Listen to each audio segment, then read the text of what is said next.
আওয়ামী লীগের সভাপতি মণ্ডলীর সদস্য ও সাবেক কৃষিমন্ত্রী ডক্টর আব্দুর রাজ্জাকের ছেলের পোস্টকে ঘিরে শুরু হয়েছে ব্যাপক আলোচনা এবং তার এই পোস্টকে কেন্দ্র করে আওয়ামী লীগের কেন্দ্রীয় কার্যালয়ে তৈরি হয়েছে চরম উত্তেজনা।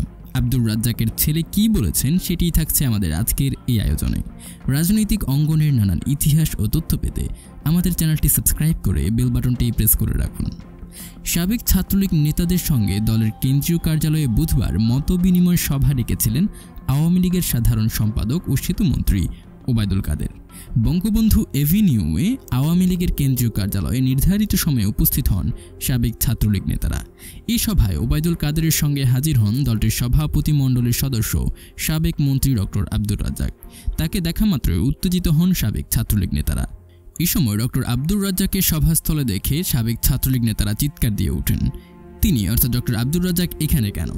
তার ছেলে কেন সামাজিক যোগাযোগ মাধ্যম ফেসবুকে সরকার বিরোধী পোস্ট করেছেন সেটিও জানতে চান সাবেক নেতারা।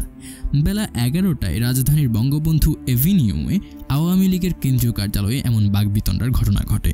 এই ঘটনার পর সাবেক কৃষিমন্ত্রী ডক্টর আব্দুর রাজ্জাক এমপির বড় ছেলে রেজওয়ান শাহরিম সুমিতের ফেসবুক ওয়াল ঘেটে একটি পোস্ট পাওয়া গেছে, যেটি ঘিরে বিতর্ক সৃষ্টি হয়েছে। কোটা আন্দোলন ইস্যুতে ছাত্রলীগকে আক্রমণ করে 17 জুলাই নিজের ফেসবুক ওয়ালে ওই পোস্ট করেন সুমিত। সেখানে তিনি লেখেন, এরা অর্থাৎ ছাত্রলীগ বুক ফুলিয়ে যতই জয় বাংলা বলে চেঁচাক, 1971-এর মহান মুক্তিযুদ্ধের সঙ্গে 2024-এর আজকের এই ছাত্রলীগের কোনো ধরনের সম্পর্ক আছে বলে আমি মনে করি না। আজ এরা চেতনাহীন, পথভ্রষ্ট, অর্থলোভী পঙ্গপাল ছাড়া আর কিছুই নয়। আন্দোলনরত ছাত্রদের সঙ্গে আলোচনায় না গিয়ে এই পঙ্গপাল বাহিনী লেলিয়ে দেওয়া কোন আদর্শের রাজনীতি আমি জানি না। বঙ্গবন্ধুর রাজনীতি বা দর্শনের সঙ্গে তার কোনো মিল নেই, তা ঢের বলতে পারি। এই পঙ্গপাল পুষতে পুষতে কবে যে গোটা জাতি চেতনাহীন, পথভ্রষ্ট ও অর্থলোভী হয়ে যায়। সরকারের সমালোচনা করে দেওয়া ওই স্ট্যাটাসের রাজ্জাক পুত্র কবি শামসুর রহমানের একটি কবিতার লাইন জুড়ে দেন, রাজু তুমি মেধার রোশনি ঝরানো চোখ মেলে তাকাও, তোমার জাগরণ আমাদের প্রাণের স্পন্দনের মতোই প্রয়োজন। এদিকে রেজওয়ান শাহরিয়াম সুমিতের ফেসবুক আইডিতে গিয়ে তার ছাত্রলীগ বিরোধী পোস্টটি পাওয়া যায়নি।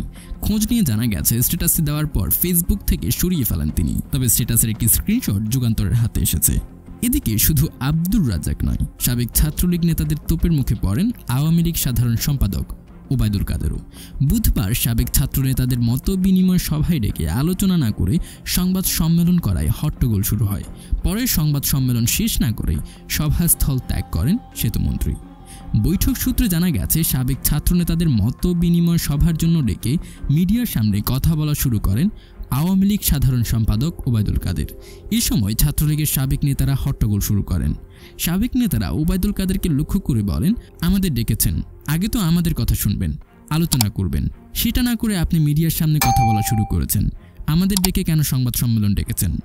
এর আগে আওয়ামী লীগ সাধারণ সম্পাদক উপস্থিত সাবেক ছাত্র নেতাদের উদ্দেশ্যে বলেন, অভিমান ভুলে কোটা আন্দোলনের নামে যারা নারকীয় ধ্বংস চালাচ্ছে তাদের বিরুদ্ধে একসঙ্গে প্রতিরোধ গড়ে তুলতে হবে। তিনি বলেন, আওয়ামী লীগ দেখবে মাঠে কারা থাকে, পার্টি অফিসে বসে থাকতে দেওয়া হবে না।